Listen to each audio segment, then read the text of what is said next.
تو اب اس زمانے میں تو کعبہ اور کعبے کے اطراف میں چاروں طرف بتوں کا قبضہ تھا، بت تھے، تو دو خاندانوں کے بت کے، دو قبیلوں کے بت کے بیچ میں وہ دیمک کا پہاڑ ہوا تھا۔ اب جب یہاں کھدائی کرنے لگے تو سب کھڑے ہو گئے کہ ہمارے بت کے سامنے، اب آپ کے امام باڑے کے سامنے ہم جا کے گڈھا کھودنے لگے تو آپ برداشت کریں گے، مسجد کے سامنے ہم گڈھا کھودے تو برداشت، تو اب وہ کہنے ہمارے بتوں کے سامنے آپ کیسے؟ نتیجے میں تلوار چلنے کی نوبت آ گئی، اور صرف جناب عبد المطلب ہے، ان کے بیٹے حارث ہیں، ایک ہی بیٹا ہے حارث اور وہ باپ بیٹے ہیں، لیکن خیر کسی صورت سے بیچ بچاؤ ہوا، تلوار تو نہیں چلی لیکن کھنچ گئی تھی۔ اس کے بعد وہ کھودا گیا گڈھا اور پھر وہاں زمزم ملا۔ اب وہ زمزم کی تاریخ میں چلا جاؤں گا تو اس موضوع سے میں ہٹ جاؤں گا۔ بہرحال اس وقت جناب عبد المطلب نے ایک منت مانگی تھی کہ پالنے والے، اس لیے کہ باپ ہی بیٹے تھے، اگر 10 میرے بیٹے ہو جائیں اور جوان ہو جائیں تو اپنے ایک بیٹے کی میں قربانی دوں گا۔ چنانچہ اس کے بعد آپ کے 10 بیٹے، تو بھائیوں میں سب سے بڑے جناب حارث تھے جن کے بیٹے عبید اللہ۔ جب 10 بیٹے ہو گئے تب اب بیٹوں میں ہوا کہ کس کو قربان کریں، تب جناب عبداللہ کے نام قرآن نکلا۔ اب یہ لے کے چلے ہیں صفا کی پہاڑی پہ انہیں ذبح کرنے کے لیے، تو قرآن بن گیا۔ خاندان کے لوگ، رشتہ دار، ان کے نانیحال کے لوگ کیا کر رہے ہیں آپ؟ ان کا میں نے نظر مانی تھی کہ جب 10 بیٹے جوان ہو جائیں گے، بالغ ہو جائیں گے تو ایک کو قربان کروں گا، عبداللہ کو لے جا رہا ہوں۔ اور یہ چلے باپ بیٹے، سارے لوگوں نے آ کے راستہ روک لیا، کیا کچھ تو اس کا بدل ہو، عبداللہ کی جان نہ جائے۔ تو آخر میں کسی نے مشورہ دیا کہ ایسا کرو قرعہ ڈال دیتے ہیں۔ اب اگر جناب عبداللہ ذبح ہو گئے ہوتے تو حضور قرعہ ڈال لیتے، تو قرعہ 10 اونٹ، عبداللہ کے بدلے 10 اونٹوں کی قربانی دی جائے۔ اب قرعہ ڈالا گیا تو جناب عبداللہ کا نام نکلا، اچھا نہیں اور بڑھاؤ، تو اب 20 اونٹ، پھر جناب عبداللہ کا قرعہ 20 پہ جناب عبداللہ، 40 پہ جناب عبداللہ، ہوتے ہوتے 90 اونٹوں پر جا کے قرعہ ڈالا گیا، تب بھی جناب عبداللہ۔ پھر ہوا کہ 100 اونٹوں پر ڈالا جائے قرعہ۔ اب جب 100 اونٹوں کا قرعہ ڈالا گیا تب اونٹوں کا نام آیا۔ تو یہ ہوا کہ بڑے خوش ہوئے کہ بھائی چلو 100 اونٹ کی قربانی دے دو اور جناب عبداللہ کی جان بچ جائے گی۔ جناب عبد المطلب نے کہا میں ابھی بھی مطمئن نہیں، سنیے دیکھیے یہ ہے وہ گھرانہ، کہا مجھے اطمینان نہیں ہے، پھر سے قرعہ ڈالا جائے۔ دوبارہ قرعہ ڈالا گیا، پھر اونٹوں کا نکلا قرعہ، کہا نہیں 2 نہیں، ایک بار اور ڈالا جائے۔ 3 مرتبہ قرعہ ڈالا گیا، تینوں بار اونٹ نکلے ہیں، اونٹوں کا نام نکلا ہے، تب جا کر کے یہ ہوا کہ اب مطمئن ہوئے کہ ٹھیک ہے، اور انہوں نے پھر 100 اونٹوں کی قربانی دی جناب عبد المطلب نے اور جناب عبداللہ کی۔ اس لیے ذبیح تو یہ بھی ہوئے، وہاں دمبا آیا تھا، یہاں 100 اونٹ آئے تھے، بس یہی فرق ہے، صلوات محمد والے محمد۔ اور ایک بات اور، دیت جو ہے اسلام میں، اگر کسی کا خون ناحق کر دیا جائے، خون بہا دیا جائے، تو ایک جان کے بدلے آج بھی 100 اونٹوں کی ہی قیمت ہے۔ تو یہ قرعے میں نکلا تھا۔ تو آپ 2 بیٹے، اس لیے آپ کہتے ہیں میں انل ابن الذبیحین، میں 2 ذبیحوں کا بیٹا ہوں۔ اور امام زین العابدین علیہ السلام کے لیے کہا تھا ابن الخیرتین۔ کیوں کہا گیا؟ اس لیے کہ آپ دادیحال کے اعتبار سے تو آپ کو سب معلوم ہے، نانیحال نوشیروان عادل کی نسل تھی جناب شہر بانو۔ اب ایک بڑی غلط فہمی ہے، عام طور سے لوگ کہتے ہیں کہ جب مدائن فتح ہوا ہے 1718 ہجری میں، تو یہ بہنیں آئی ہیں اور مولا یہ مدائن جو ہے دوسرے خلیفہ کے زمانے میں فتح ہوا ہے، تو انہوں نے نیلام کرنا چاہا، خرید بیچنا چاہا، تو آپ نے کہا نہیں، مولانا مکان نہیں، سرداروں اور شہنشاہوں کی بیٹیوں کے اس طرح سے نہیں، انہیں موقع دے دو، انتخاب کر لیں گے۔ لیکن واقعہ یہ 18 ہجری کا نہیں ہے، اس لیے کہ 18 ہجری میں اگر یہ واقعہ ہوا ہے تو امام حسین علیہ السلام کی 17 ہجری میں امام حسین علیہ السلام کی عمر اس وقت 13-14 سال ہے۔ ایک بہن کی شادی امام حسین علیہ السلام سے ہوئی ہے، ایک بہن کی شادی محمد ابن ابی بکر سے ہوئی ہے، جو مولا کے بڑے ہی اور دیکھیے امام جعفر صادق علیہ السلام کی خوبی یہ ہے کہ محمد ابن ابی بکر کے بیٹے قاسم، جو امام زین العابدین علیہ السلام کے سگے خالہ زاد بھائی، امام زین العابدین علیہ السلام کے بیٹے امام محمد باقر علیہ السلام، صلوات پڑھنے آپ حضرات محمد وآل محمد، اور قاسم کی بیٹی فروا، تو فروا اب دونوں خلیل بھائی ہیں، فروا کی مطلب جو ہے وہ قاسم کی بیٹی ہے اور امام محمد باقر علیہ السلام جو ہے وہ امام زین العابدین علیہ السلام کے بیٹے ہیں۔ تو فروا کی شادی ہوئی ہے امام محمد باقر علیہ السلام سے، ان سے پیدا ہوئے ہیں امام جعفر صادق علیہ السلام، صلوات پڑھیں آپ حضرات محمد علیہ۔ تو میں ایک جملہ کہا کرتا ہوں کہ امام جعفر صادق علیہ السلام، مسلمانوں غور کرو کتنے عظیم، ارے اگر وہ ایک طرف امام اول کے پوتے ہیں تو خلیفہ اول کے نواسے ہیں، صلوات پڑھیں آپ حضرات محمد علیہ۔ تو امام زین العابدین علیہ السلام یہ جو کہا جاتا ہے، اچھا محمد ابن ابی بکر کی ولادت سن 10 ہجری کی ہے، تو 17 ہجری میں 18 ہجری میں کیا عمر تھی ان کی؟ 7-8 سال۔ تو 7-8 سال کے بچے کا نکاح کی شادی کی جائے گی، 12-13 سال 14 سال کے بچے کی شادی کی جائے گی۔ یہ واقعہ جو ہے تاریخ میں یہی غلطی، واقعہ یہ ہے سن 36-37 کا کہ خراسان میں یہ خاندان جو یزگرد کا تھا یہ بھاگتا ہوا خراسان میں تھا، وہاں بغاوت ہوئی ہے، مولا کائنات کا دور خلافت ہے، اور اس بغاوت کو دبانے کے لیے جب آپ نے فوج بھیجی ہے اس میں یہ شہزادیاں گرفتار ہو کے آئی ہیں۔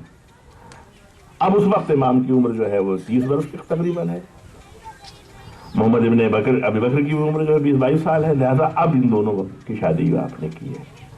تو آپ یہی فرماتے تھے کہ میں آپ کے لیے کہا تھا کہ یہ ابن الخیرتین ایک طرف علی کے پوتے ہیں اور نوشیروان کے نواسے ہیں، یہ ہیں امام زین العابدین علیہ السلام، صلوات پڑھیں آپ حضرات محمد۔ اب دیکھیے افسوس یہی ہے، یہ صحیح ہے 22 برس آپ نے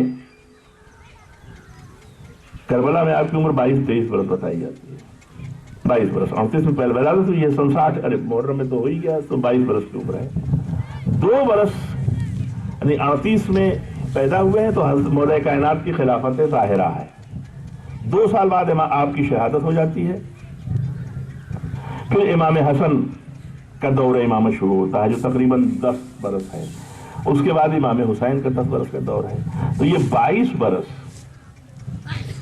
تو ظاہر سی بات ہے کہ چچا باپ اور دادا کی زیر نگرانی زندگی گزاری ہے انہوں نے، تو اس وقت کے واقعات نہیں ملتے، اور اس کے پیچھے ایک شرعی نص ہے، اگر ایک ہی وقت پہ 2 یا 2 سے زیادہ امام موجود ہوں، تو یہ حدیث ہے اصول کافی میں، 2 یا 2 سے زیادہ امام موجود ہوں تو ایک امام ناطق ہوگا، باقی سارے کے سارے امام صامت ہوں گے، یعنی ایک بولتا امام ہوگا جو منصب امام سب ہیں مگر ایک امام ناطق ہوگا۔ تو جب تک مولا تھے امام حسن امام حسین اور یہ تینوں امام ہیں مگر خاموش ہیں، جب امام حسن کا دور آیا تو امام حسین خاموش، یعنی سلح کے اوپر لوگوں نے بڑا اعتراض کیا ہے، موضوع بڑا وسیع ہے، چھیڑ دیا اس لیے بس، لیکن امام حسین نے کہا کہ نہیں،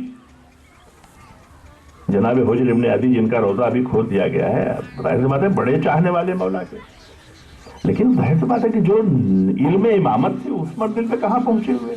جناب حجر ابن عدی نے آ کے امام حسین سے کہا ہے کہ آقا بھائی نے آپ کے سلو کی ہے نا، آپ نے تو سلو نہیں کی ہے، آپ کھڑے ہو، ہم اپنی تلواریں لے کے امیر شام کے سر پہ اس طرح مسلط ہو جائیں گے کہ اس کو بھاگے رستہ نہ ملے گا۔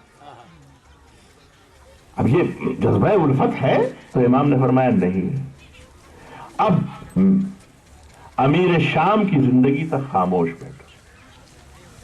اب یہ صلح امام حسن ایک الگ موضوع ہے۔ کہنے کا مطلب یہ کہ ایک امام کی موجودگی میں بقیہ امام کربلا میں لے لیے، 3 امام ہیں، امام حسین علیہ السلام ہے، امام زین العابدین علیہ السلام ہے، اور امام محمد باقر علیہ السلام۔ لیکن کربلا میں عصر عاشور تک جناب زینب نے کبھی امام زین العابدین سے نہیں سوال کیا۔ ہاں عصر عاشور ضرور آ کے کہتی ہیں بیٹا بتاؤ خیمے جل رہے ہیں، اب ہم جل کے مر جائیں یا اب خیموں کے باہر آئیں؟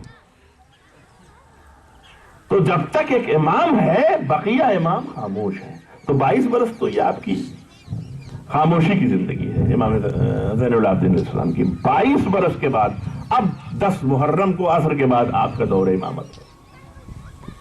لیکن عزیزوں 34 برس کربلا کے بعد آپ زندہ رہے۔ سن 95 ہجری میں آپ کو زہر سے شہید کیا گیا ہے۔ اس 34 برس کو دیکھیے اور کیا دور ہے۔ میں نے کہا نا آپ سے کہ امام نے فرمایا کہ ہر دن ہمارے لیے عاشورہ ہے اور ہر زمین ہمارے لیے کربلا ہے۔ تو امام زین العابدین علیہ السلام کی زندگی کا ہر دن عاشورہ تھا اور ہر دن کربلا تھا، ہر جگہ کربلا تھی۔ یزید 64 ہجری میں مر گیا ہے۔ اس کے بعد افراتفری مچی ہے شام میں۔ 40 دن اس کا بیٹا معاویہ ابن یزید رہا ہے جس نے تخت کو ٹھوکر مار دی اور اس کو بہرحال بنی امیہ نے قتل کر دیا۔ اس کے بعد مروان بن حکم جو ہے وہ خلیفہ بنا ہے، جس کے بارے میں 2 جملے کہہ دوں تاکہ تھوڑا سا، ویسے تو آپ واقعہ سنے ہی ہے مدینے سے رخصتی کے وقت اس نے کیا کہا ہے اور کیا رہا ہے اس کا رول۔ جنگ جمل میں یہ گرفتار ہوا ہے تو مولا کے ہاتھوں پہ آیا بیعت کرنے کے لیے۔ تو خطبہ نمبر 72 یا 78 ہے نا جو ملاقہ کو پڑھیے گا۔ آپ نے کہا کیا تو نے اس سے پہلے میری بیعت نہیں کی تھی جو آج کرنے آیا؟ تیری بیعت تو یہودی کی بیعت ہے، یہی جملہ ہے آپ کا۔ اور اس کے بعد 2 پیشن گوئی آپ نے کہا ہاں خلافت کا مزہ تجھے بھی ملے گا مگر اتنی دیر کے لیے، بڑا تاریخی جملہ، اتنی دیر کے لیے جتنی دیر کتا اپنی زبان سے اپنی ناک چاٹتا ہے۔ صلوات پڑھیں آپ محمد والے۔ 9 مہینے 18 دن خلیفہ رہا، لیکن تیرے 4 بیٹے ہیں جو ظلم کی انتہا کر دیں گے، اس خطبے میں آپ نے کہا۔ اور اس کے بعد مروان 9 مہینے بعد مر گیا اور سن 65 ہجری میں اس کا بیٹا عبد الملک ابن مروان خلیفہ ہوتا ہے اور 21 برس یہ رہا ہے۔ سن 86 تک اس کی خلافت رہی ہے۔ یہ بھیڑیوں کی سلطنت ہے، بھیڑیوں کی سلطنت۔ اسی کا گورنر ہے حجاج۔ اب اندازہ لگا لیا، حجاج کا نام تو سنا ہوا، اسی کا گورنر ہے حجاج، جس کے بارے میں تاریخوں میں یہ ملتا ہے کہ تقریباً 6 لاکھ آدمیوں کو اس نے تحت دیکھ کیا ہے۔ اپنے دورے گورنر تھا عراق بصرہ اور مدینے کا، 6 لاکھ آدمی اس کی تلوار سے موت کے گھاٹ اترے، جس میں 1.25 لاکھ تو شیعان علی ہے، تو کسی کا سگا نہیں تھا۔ 1.25 لاکھ شیعان علی اور تقریباً 4.25 لاکھ جو شیعان علی نہیں ہے لیکن مسلمان ہیں، ان کو تحت کیا ہے اس نے۔ جس وقت یہ مرا ہے 80,000 لوگ اس کی قید میں تھے، جس کے بارے میں ملتا ہے تقریباً 30,000 ایسے تھے کہ جو برہنہ قید تھے، کپڑے بھی نہیں جن کو دیے تھے۔ اور یہ سب سے چہیتا ہے، یہ سب سے چہیتا ہے ولید ابن عبد الملک کا، وہ عبد الملک ابن مروان کا جو خلیفہ وقت ہے۔ اب اندازہ لگائیے کہ اس بھیڑیوں کے دور میں، اس دور میں آپ نے کس طرح سے، لیکن حکومت کی نظر ہے ایک نقل و حرکت پہ امام کی۔ امام زین العابدین اسلام پہ بھرپور، اور آپ نے کہا بھی ہے کہ میری قید ختم نہیں ہوئی ہے، میری قید ختم نہیں، ایک ایک، اس لیے آپ نے احتیاط یہ برتی تھی کہ لوگوں سے ملنا جلنا بند کر دیا تھا، بہت خاص لوگ تھے جن سے آپ ملتے تھے، باقی سارے مسئلے اور ساری ذمہ داریاں آپ نے امام جناب محمد حنفیہ کے سپرد کر دی۔ چنانچہ مختار نامہ آپ نے دیکھا ہوگا، جناب مختار نے بھی جو خط لیا ہے وہ جناب محمد حنفیہ سے لے کر کے تب ابراہیم ابن مالک اشتر سے کو اپنے ساتھ مل لیا ہے، تو ساری ذمہ داریاں جو ہیں وہ جناب محمد حنفیہ کے ذمہ تھی۔ لیکن بہرحال امام وقت ہیں، اسلام کی تو نگہبانی اور اس کی ذمہ داری تو ہے ہی ہے، تو اب کریں کیسے؟ تو دیکھیے عام انسانوں میں اور امامت میں یہی فرق ہوتا ہے، عام انسان موقع پاتا ہے تو کچھ کرتا ہے، اور اگر موقع نہیں ہوتا تو خاموش ہو جاتا ہے۔ امام وہ ہے کہ جہاں موقع نہیں ہے وہاں موقع پیدا کر لیتا ہے۔ صلوات پڑھیں آپ حضرات محمد جہاں مواقع نہیں ہے وہاں امام موقع پیدا کر لیتا ہے۔ کیا حالات ہے مجمع عام؟ ارے لوگوں سے ملنا پسند نہیں کر رہے ہیں امام، اس لیے کہ حالات ایسے ہیں کہ جو لوگ ملیں گے تو اب مل سکتے نہیں، تو آخر اپنی بات کہیں کیسے؟ جب لوگوں سے نہیں مل رہے ہیں تو اب ممبر پہ جانے کا کوئی سوال ہی نہیں ہے، اور ممبر پہ تو بنی امیہ کا قبضہ ہی ہے، محراب میں نماز پڑھانے کا بھی موقع نہیں ہے۔ اپنے یہاں تو یہ کہہ دوں کہ مسجد بھی چھین لیا، ممبر بھی چھین لیا، محراب بھی چھین لیا، لوگوں سے ملنے جلنے پہ پابندی عائد ہے، آخر امام کرے تو کیا کرے؟ کوئی موقع نہیں ہے۔ لیکن میں نے کہا کہ جہاں موقع ہوتے ہیں وہاں کام کرنا اور ہے، اور جہاں موقع نہ ہو اور وہاں موقع پیدا کر دینا، یہ ہے امامت۔ لہذا آپ نے ایک عجب انداز دیا، کہا اچھا مسجد چھین لیا کوئی بات نہیں، ممبر چھین لیا کوئی بات نہیں، مصلی تو نہیں چھین سکتے ہو، مصلی تو چھین نہیں سکتا۔ ارے مصلی اگر چھین لو گے تو کم سے کم بنام اسلام جو حکومت کر رہے ہو وہ حکومت خطرے میں پڑ جائے گی۔ لہذا اب امام نے مصلی پہ بیٹھ کے کہا اچھا لوگوں سے تم نے منع کر دیا ہے کہ بات نہیں کرنے دیں گے، کوئی بات نہیں ہے، میں اب لوگوں سے بات کروں گا لیکن براہ راست نہیں بات کروں گا، اپنے رب سے بات کروں گا، لوگوں کو سناتا جاؤں گا۔ صلوات پڑھیں آپ حضرات محمد والے۔ صحیفہ سجادیہ، صحیفہ، دیکھیے ایک بات آپ کے سامنے عرض کرتا ہوں، صحیفہ سجادیہ وہ دعاؤں کا مجموعہ ہے جس پہ کسی فرقے کو کوئی اختلاف نہیں ہے۔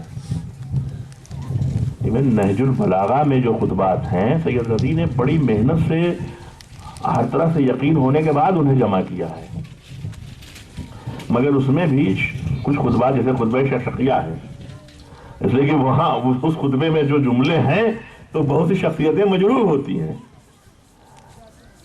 خطبہ معجزہ ہے، خطبہ معجزہ جس میں بغیر الف کا خطبہ ہے آپ کا، مولی نصیر صاحب تھے پنتھر کے، جانتے ہوں گے آپ لوگ، ایم ایل اے بھی رہے، لکھنؤ یونیورسٹی میں عربی کے پروفیسر تھے، یہی میری ملاقات ہوئی تھی کٹگر موسیٰ میں، تو کہنے نہیں بیٹے اس کے بارے میں شبہ ہے لوگوں کا کہ وہ حضرت علی کا ہے کہ، تو نہج البلاغہ کے بہت سے خطبات جہاں پر لوگوں کی شخصیتیں مجروح ہوتی ہیں اس کو لوگ شبہ کی نگاہ سے کہتے ہیں کہ یہ آپ کے کلام نہیں ہے، حالانکہ ہم کہتے ہیں کہ یقیناً مولا کا کلام ہے۔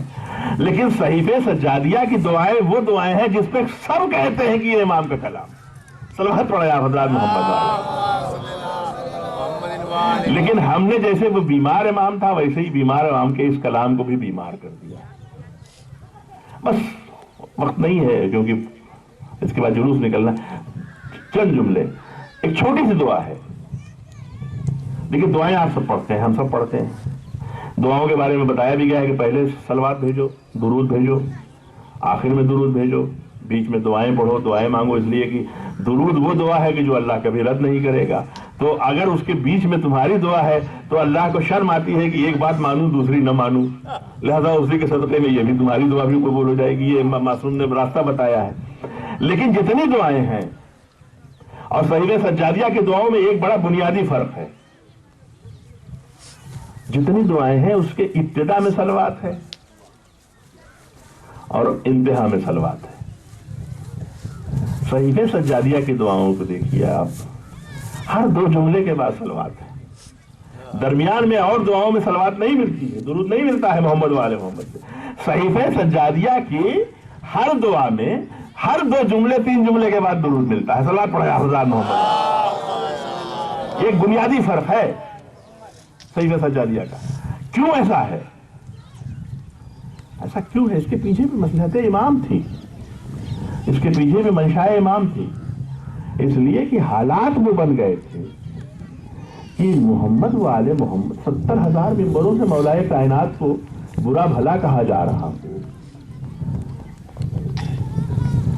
ایسے موقع پر فضائل علی کو بیان کرنا کہاں ممکن تھا؟ لہذا کہا اچھا تم ہمیں خاموش کر رہے ہو، ٹھیک ہے۔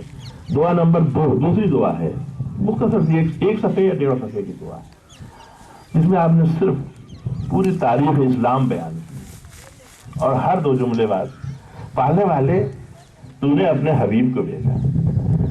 سنیے، ابھی اس کی تاریخ بیان کر رہے ہیں امام، دعا نہیں ہے تاریخ ہے۔ پڑھنے والے تو نے اپنے حبیب کو بھیجا،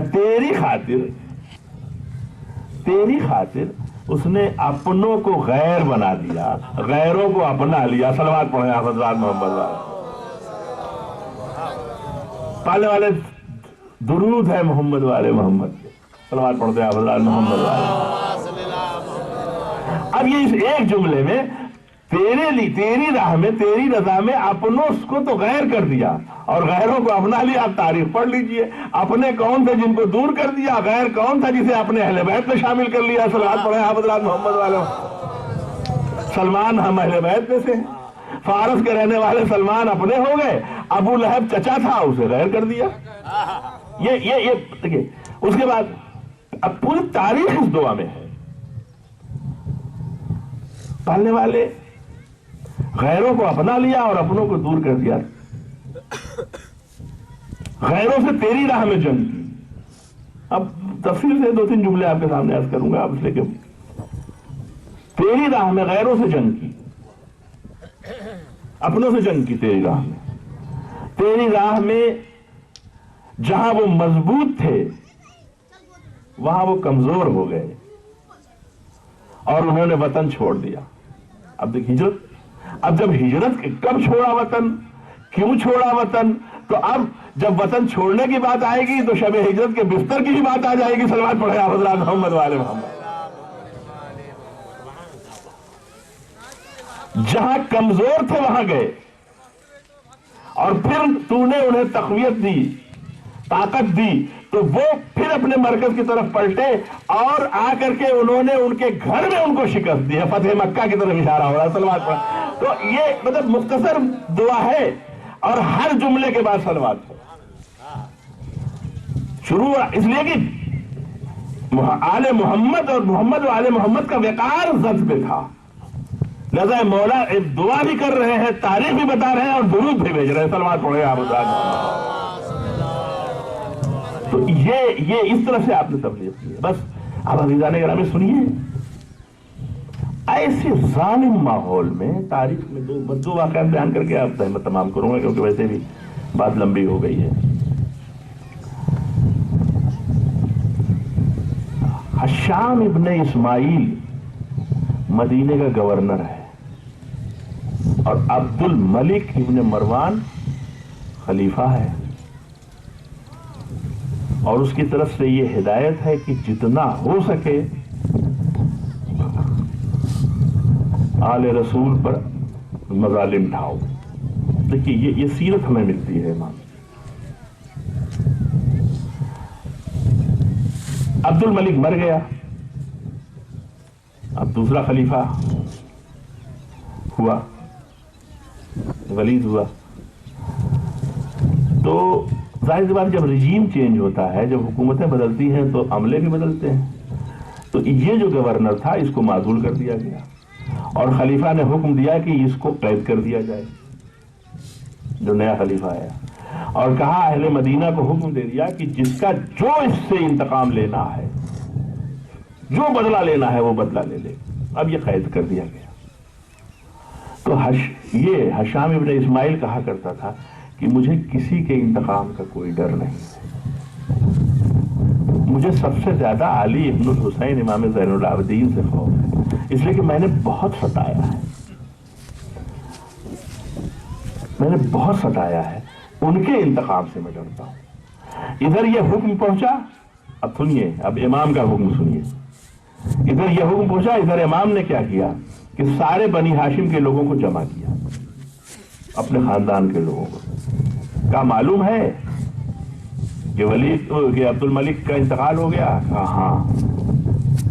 کہا اور ہشام گرفتار ہو گیا؟ کہا ہاں۔ کہا یہ بھی حکم آیا ہے نئے خلیفہ کا کہ جس کو جو بدلہ لینا ہے وہ لے لے؟ کہا ہاں۔ تو کہا کیا ارادے ہیں؟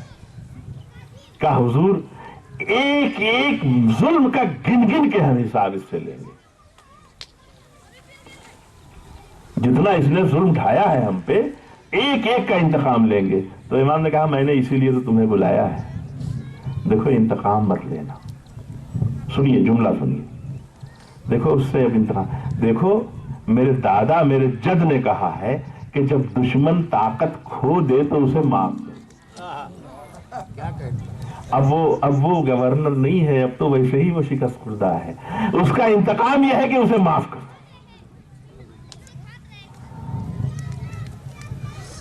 تو اب سب نے کہا کہ مولا آپ کا حکم ہے، لہذا بنی ہاشم نے کہا بہتر ہے۔